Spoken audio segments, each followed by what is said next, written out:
então ele vai tratar sobre os votos religiosos. E esses votos religiosos apresentados aqui dos versículos 33 ao 37, que a gente acabou de ler, são uma recordação do Antigo Testamento. Porque no Antigo Testamento, isso era muito comum. Aliás, no Novo Testamento também. A gente vai ver, o próprio Jesus jurou, o apóstolo Paulo fez juramentos. É uma coisa comum em toda a Bíblia. O problema que vai ser atacado por Jesus aqui é o juramento falso. É quando nós usamos a nossa boca para falar de uma coisa que é falsa. Como já havia sido dito pelo profeta Zacarias, em Zacarias 8,17, lá em Zacarias 8,17, o próprio Deus repreendeu o seu povo pelo juramento falso. Pelo povo de Deus ser um povo da palavra de Deus, mas ser um povo falso. No Antigo Testamento, por meio de Zacarias, Deus se preocupa com isso dizendo, vocês não. A palavra de vocês não pode ser falsa. E vocês têm que tomar cuidado, principalmente quando vocês usam o meu nome para fazer juramento, para querer se mostrar verdadeiro diante dos homens, usando o meu nome, usando a minha cidade, usando o meu templo, usando o meu monte, para que as pessoas acreditem que vocês estão falando a verdade. Se vocês estão precisando jurar por mim, talvez é porque não exista verdade na sua boca. Então Deus se preocupa com isso, e Ele diz no Antigo Testamento, para que o povo não fizesse votos, jurando pelo nome dEle, com o objetivo de se tornar mais verdadeiro. E essa é a razão pela qual não se deve fazer votos. Ou seja, se você não vai cumprir esses votos, porque você sabe que esses votos são falsos, o que você está falando não é verdade, tome cuidado com o que você diz.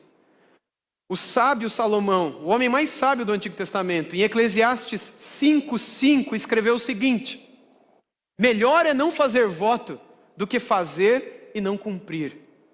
Quando você diz que vai fazer, fala que vai ter certa atitude, fala de algo que você fez, fala de algo que aconteceu, e você sabe que aquilo não é verdade.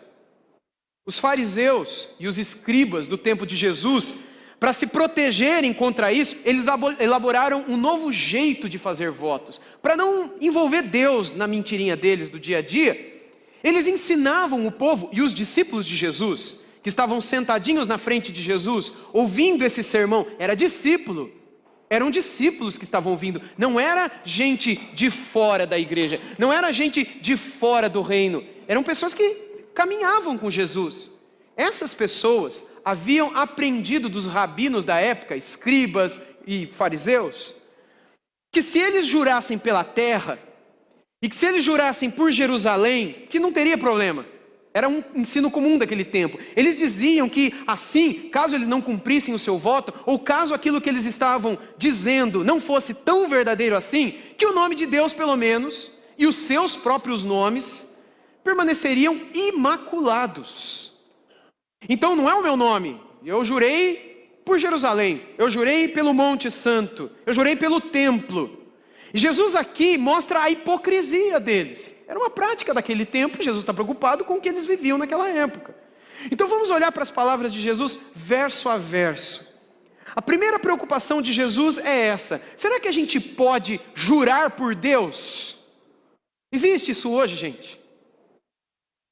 Existe isso hoje? Pessoas fazem isso ainda hoje. Porque embora pareça ser uma coisa de antigamente, é comum que ainda hoje a pessoa diz, eu juro por Deus que eu não fiz isso. Você jura? Eu juro. Você jura por Deus? Eu juro. E aí a pessoa, então eu acredito em você. Nós envolvemos o nome de Deus para fazer com que a nossa palavra seja verdadeira. Você coloca a mão sobre a Bíblia, você jura sobre a Bíblia, você jura diante de Deus. Em tribunais, eu não sei se no Brasil faz isso, nos Estados Unidos é uma prática comum. Você jura? Eu juro. Nós não devemos envolver. A preocupação de Jesus aqui é essa, e o texto que lemos diz exatamente isso. Vocês também ouviram o que foi dito aos antigos. Não façam juramento falso, mas cumpra rigorosamente para com o Senhor o que você jurou. Essas são as palavras de Jesus nesse início de porção que estamos hoje à noite expondo. O que são esses votos aqui? Essa frase de Jesus faz alusão a vários textos do Antigo Testamento. Vários textos do Antigo Testamento dizem isso. E normalmente o nome de Deus era usado numa conversa para assegurar a verdade na declaração de alguém. Ainda hoje, como eu acabei de falar, muitos países ocidentais isso é comum. Eu juro por Deus que isso é verdade. Eu juro que eu fiz isso. votos e juramentos, lá no Antigo Testamento, poderiam também se referir a outras coisas. Não era só com relação a Deus. Por exemplo, haviam os votos ou juramentos, ou empregos de palavras, tem vários termos, não é? De louvor, votos de louvor, votos de adoração, votos de gratidão. Os juramentos ou os votos também eram usados em procedimentos legais, como ainda hoje acontece. Você está no tribunal, é exigido que você jure, que você faça um voto. E ainda afirmações sobre as atitudes de alguém. Você viu? Você jura que você viu? É isso que é proibido nos 10 mandamentos, quando lá diz, não darás falso testemunho. O falso testemunho era algo que acontecia nos tribunais, principalmente. É mais do que a mentira. É quando você diz que você testemunhou um fato que você não testemunhou. E você diz que aquilo é verdade, você não tem certeza que aquilo é verdade. E de repente você descobre que aquilo é falso, você deu um falso testemunho. Porque você está absolutamente preenchido de certeza de que aquilo aconteceu, ou você fala, eu não sei. É melhor do que você empregar a tua palavra, e o ponto de Jesus aqui é a nossa palavra. A gente valoriza muito pouco as nossas palavras. A gente é que nem passarinho que sai falando, cantando e recitando, e nós não nos preocupamos, e são pelas nossas palavras que nós somos traídos. Jesus aqui está preocupado com as nossas palavras, que a gente tenha mais cuidado com elas.